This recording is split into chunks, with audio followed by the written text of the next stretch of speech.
I got something on my mind. Oh, Cal, I know you've been going through a lot lately. What now?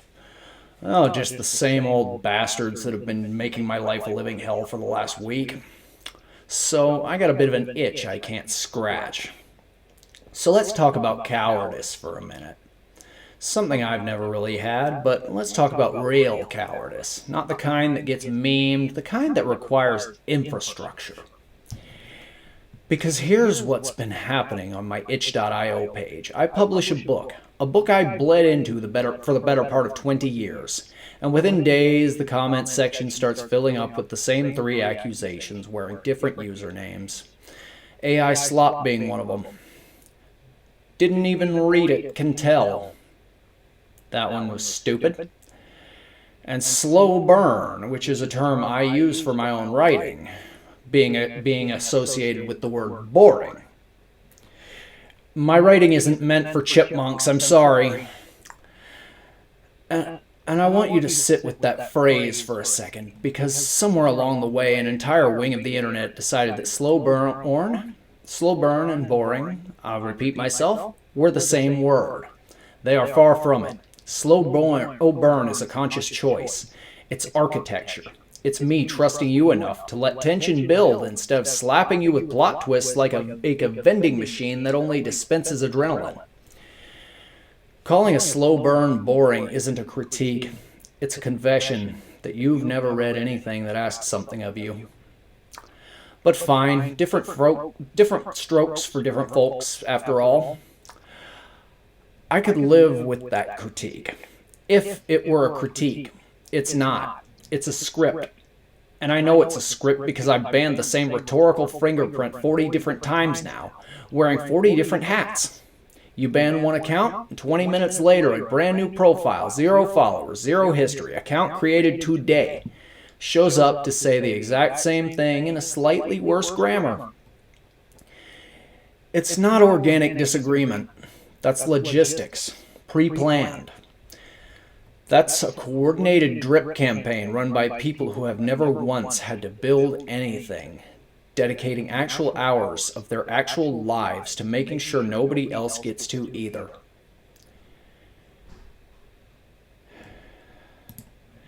And let's name it where it's coming from, because pretending otherwise is its own kind of cowardice. And Kiwi Farms doesn't do subtlety, and guess what? Calvan Starling doesn't either.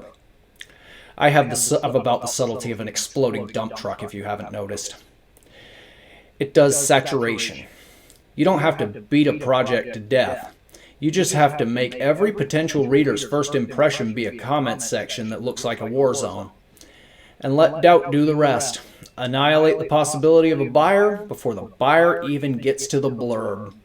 Salt the earth so nothing grows, and then point at the empty field as proof there was never anything worth growing. And here's what gets me, though. A friend of mine, someone like I actually trust, heard about all this and said kind of offhand, "Well, who actually listens to that shit anyway?" And I said, "Everyone except you, apparently." Because that's the trick. It's not just the sock puppets.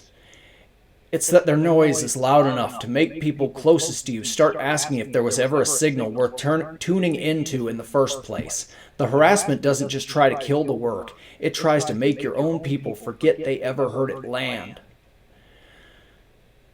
Now, I want to tell you what happened next, because I think it's actually the funniest indictment of the whole situation. And I didn't see it coming. I was recording, not writing, recording out loud into a microphone, building this exact sermon in real time. And I was cooking. Voice pitched low, campfire preacher register, every consonant landing like it had been sharpened on purpose, got all the way through the sock puppet bit, got through everyone except you apparently with the exact weight I wanted it to land with. I was maybe 40 seconds from the sign-off, coasting on a wave of righteous momentum that, I'll be honest, does not arrive on command. You don't just summon that. It shows up when it shows up, and when it shows up, you use it, because there's no refund on inspiration. And I looked down at the mixer. Flatline. Not quiet, not needs to gain a bump. Flat, like a heart monitor on a hospital drama.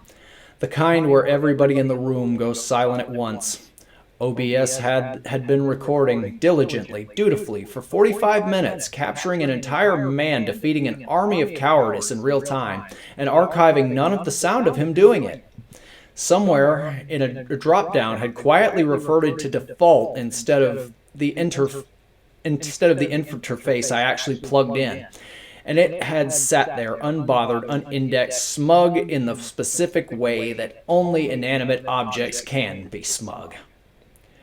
While I poured 20 years of grievance into a void with the audio fidelity of a mime having a very intense private moment. And you know what? There is something almost holy about the humility of that. I'm not even being sarcastic here. There's an ancient, ridiculous comedy in the idea that a man can survive human trafficking and awareness work, a year inside a church, a gas station live stream era, a shattered tibia, a bleed in the brain, an entire harassment campaign with a name and a literal tally of suicides. And the thing that actually gets him, the thing that actually lands a clean hit, is a settings menu. Kiwi Farms couldn't do it, 40 sock puppets couldn't do it, OBS got me, free of charge, no forum required. So I sit there for a second and let it be funny. Because it is. In the exact way real life insists on being funny when you've decided to take yourself just a tiny bit too seriously. You build the cathedral and the bird flies in through the open door, lands on the altar completely unbothered. There's nothing to do but laugh and go get the ladder because it just shit across the entire cathedral. Which brings me back to the actual point, because the joke doesn't cancel the sermon. It just proves it. A sock puppet army can flood a comments section. A drop-down menu can eat a take. Neither one of those things stops the work from existing tomorrow. I checked the input. I hit record again. I said it all a second time so far.